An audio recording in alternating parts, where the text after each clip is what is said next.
loving and faithful servant of God. Memories are a gift from God. We are supported by faith stronger than death and sustained by the knowledge of a life that extends eternally beyond this place. And within that confidence, we're gathered here to celebrate the life of Mickey, a mother, a wife, grandma, a good friend, a church member who served so very faithfully. Would you pray with me, please? Dear God, we thank you for Mickey, a lady who loved and celebrated life. Life is so precious to each of us that it's all within us to say no to death. We see it as an end, but it's not. It's a beginning. It's not a wall, but it's a doorway, a path that leads to eternal light and life. Life is a gift from your dear Father. Thank you for sharing this special person's life with us. We will cherish her memory forever. Amen. We are going to focus on Psalms 23 this morning. I know that this psalm is used frequently in a setting as this, but we're going to talk about why it's used so frequently. The Lord is my shepherd, I shall not want. He makes me to lie down in green pastures. He leads me beside quiet waters, and he restores my soul. He guides me in the paths of righteousness for his name's sake. Even though I walk through the valley of the shadow of death, I will fear no evil. For you are with me, your rod and your staff, they comfort me. You prepare a table before me in the presence of my enemies.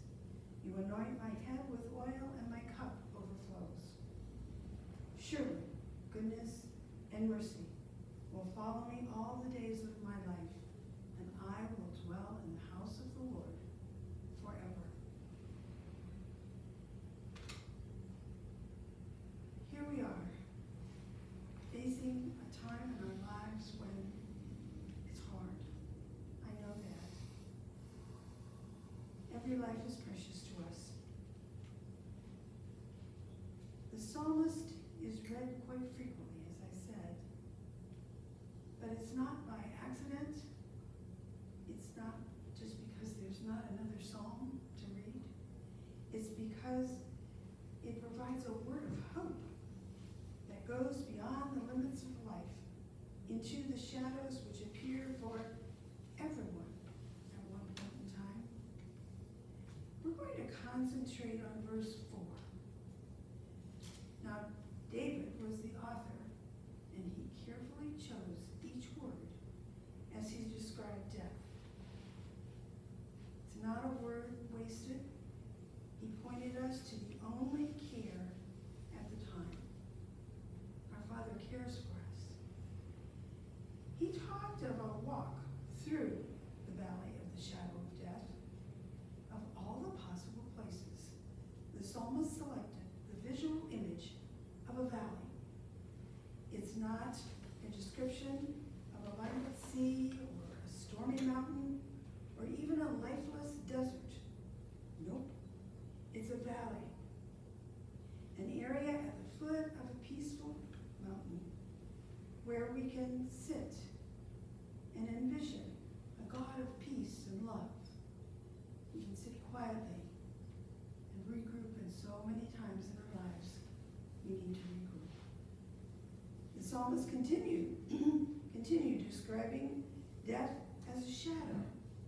Now let's keep in mind that a shadow does not exist unless there is a light. There's a light for us, and it's cast on us. God is our only real source of light, and he is with us always, not just some of the time, not just when we are praying. He's with us all all the time. I believe that one part of this psalm, however, is read and skipped over somehow. It doesn't reflect as much as some of the other pieces. But let's think about this a minute. The walk is not a walk into the valley. It's not a walk in the valley.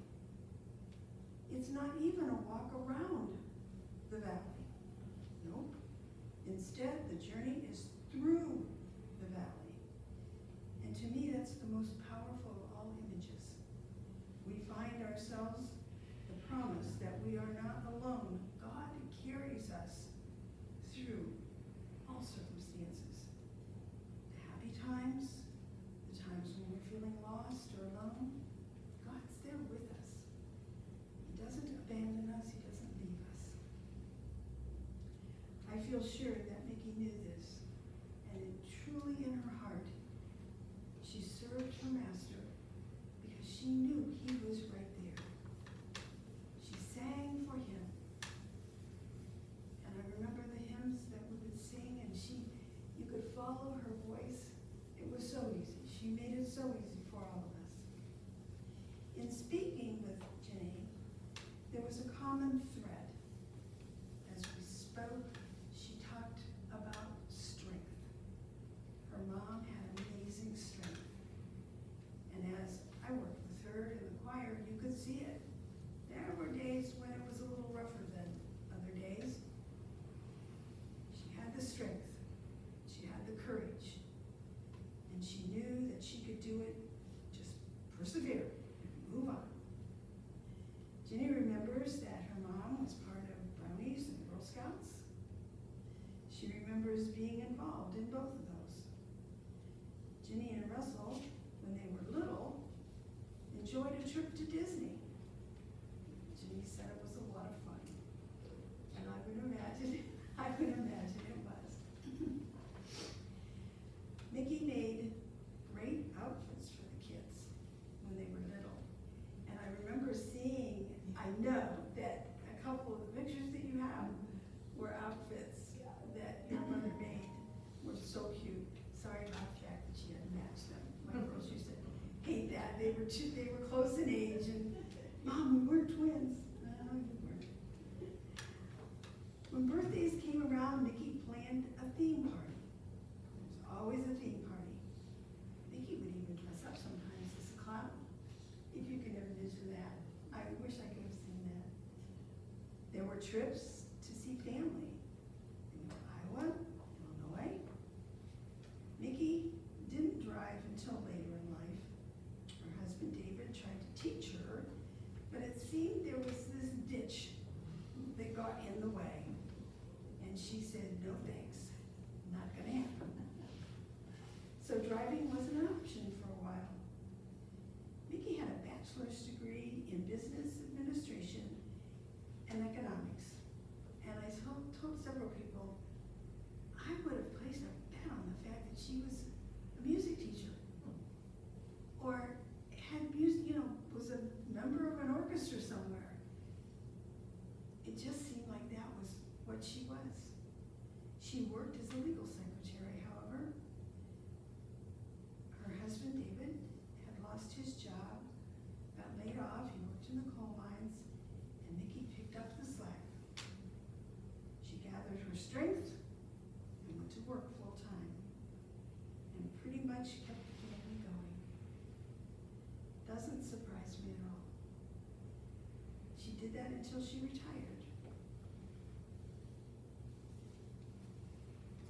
When Mickey was somewhere in her 70s, Jenny wasn't quite sure.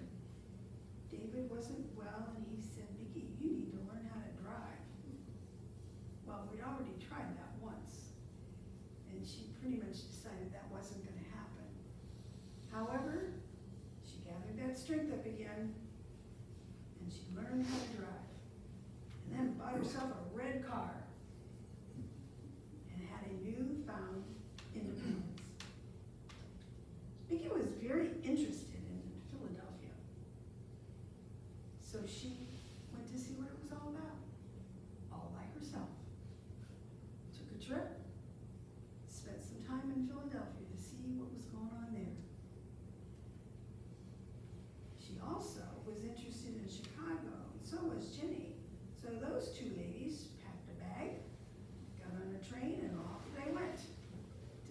Chicago had to offer. I am absolutely positive that that time was fabulous, and the bonding moments were terrific.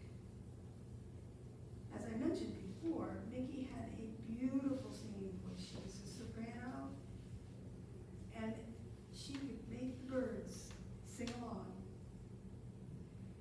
Rick and I, my husband, had the privilege of being in choir after we joined Brentwood Christian Church.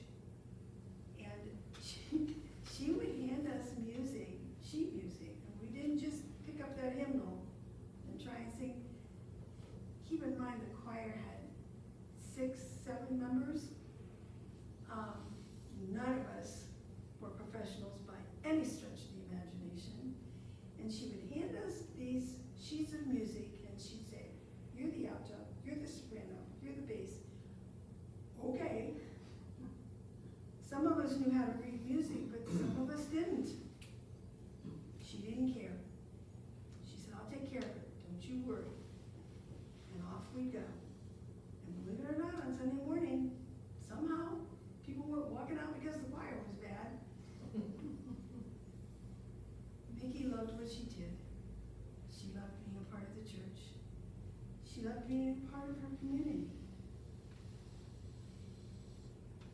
I remember her smiling and just being there and joining in. She had a great smile.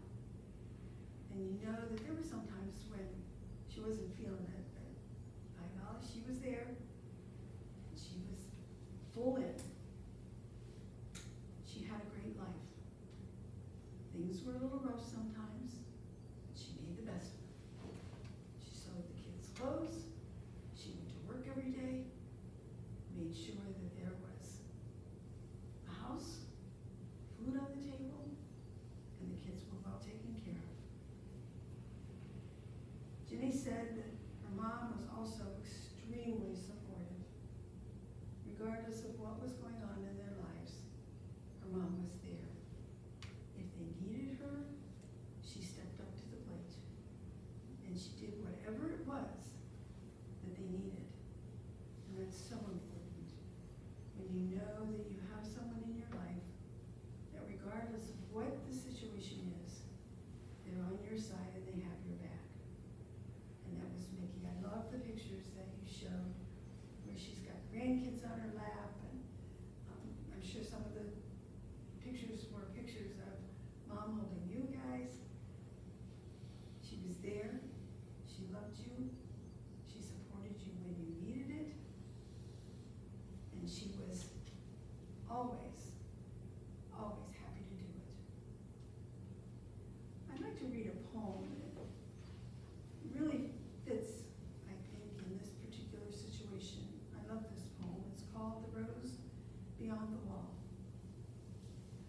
A rose once grew where all could see, sheltered beside a garden wall. And as the days passed swiftly by, it spread its branches straight and tall. One day, a beam of light shone through a crevice that had opened wide. The rose bent gently toward the warmth, then passed beyond to the other side.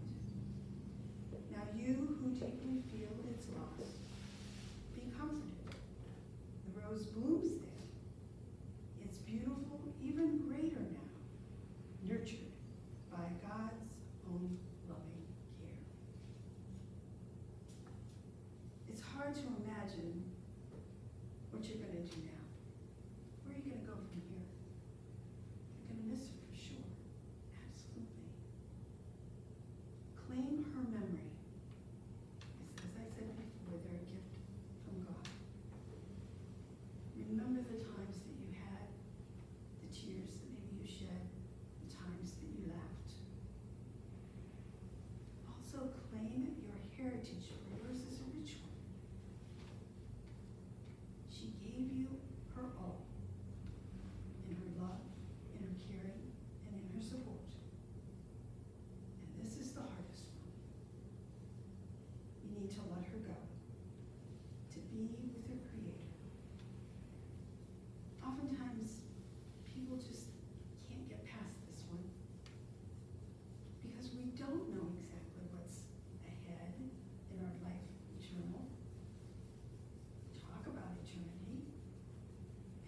not that long line in the grocery store, which seems like an eternity. Time is hard for us sometimes. Let me tell you a little story. There was a doctor who was in his office with a patient, and that patient had a serious illness. They had done everything they possibly medically could, and the doctor had to tell him that there just was nothing else that they could do. And the gentleman looked at the doctor and he said, "I'm scared, I don't know what to do." He said, "You're a Christian man. I know that you go to church and that you believe in God. What's heaven like? What do I have to look forward to?" About that time, you could hear scratching on the office door. And the doctor walked over and opened the door, and a puppy jumped in the office, jumped on the doctor's legs, wagging its tail and just going crazy like a puppy will do. And the doctor looked at his patient and he said, "You see this puppy? This puppy has never been in this office before, ever. Never been past that door. And yet, when I opened that door, he jumped right in because he knew that his master was right there, ready to love him with all his heart." Friends, your master is on the other side of that door, ready for you. Preparations have been made for you.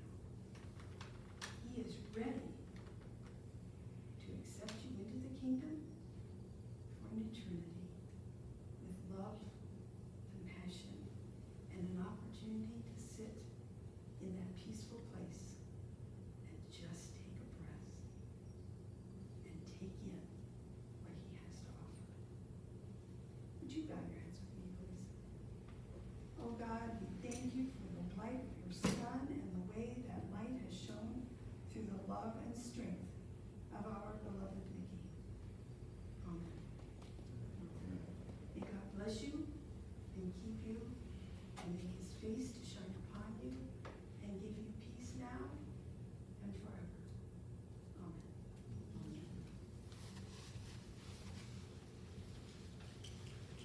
Thank you, Pastor. Friends, this concludes our services today. On behalf of the family, thank you for being here. They invite everyone immediately following to Armstrong's. And before leaving, we're going to play Amazing Grace for Mrs. Campbell's love of music. So just give me a second and we're going to play it, and I'll dismiss everyone.